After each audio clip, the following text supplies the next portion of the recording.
A local family says they made desperate calls to 911 while their loved one was dying. Tonight, video you'll see only on DC News Now. The 911 and fire and EMS case now under investigation. Our political and government reporter, Leonard N. Fleming, spoke with the family about their delays getting a 911 dispatcher on the phone. And Leonard, you have a video this family says proves another major contention. The first responders were in no hurry to save Bernard Baker Jr.'s life. Bernard Baker Jr. collapsed in the hallway of the home where he took care of his father. And to the horror of his family and fiance, he died right in front of their eyes in what the family believes is a failed emergency response system. It took entirely too long. Entirely too long.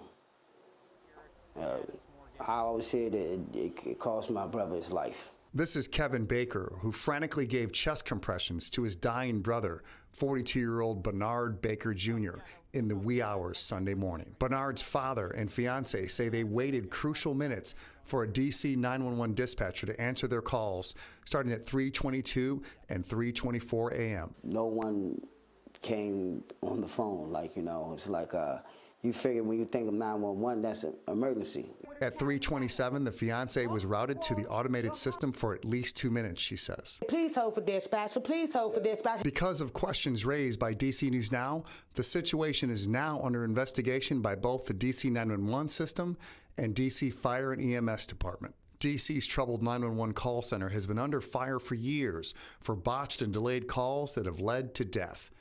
But the Bakers were also troubled at what seemed like a lack of urgency by the paramedics who arrived.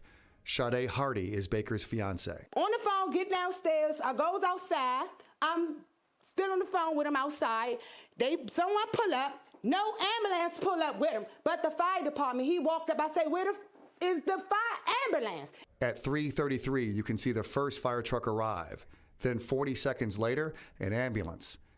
At 3:34, 3 paramedics one by one enter the home in the 4800 block of Illinois Avenue Northwest. To me personally, I felt as if they were rookies, like inexperienced or something. You know what I'm saying? Like it's their first day or their first call. And I didn't see no sense of urgency. A fourth walks in at 3:38. When Baker collapsed, he fell into and cracked a hallway mirror full of family photos and then hit the floor. Not before he called for his brother Kevin, and then his brother Kevin responded, Doe? They always used to call him Doughboy. His 74-year-old namesake father watched his eldest son, the one who took care of the elderly man, take his last breath. He was pronounced dead at 4:12 a.m. I watched my son come into this world, and I watch him go to this world.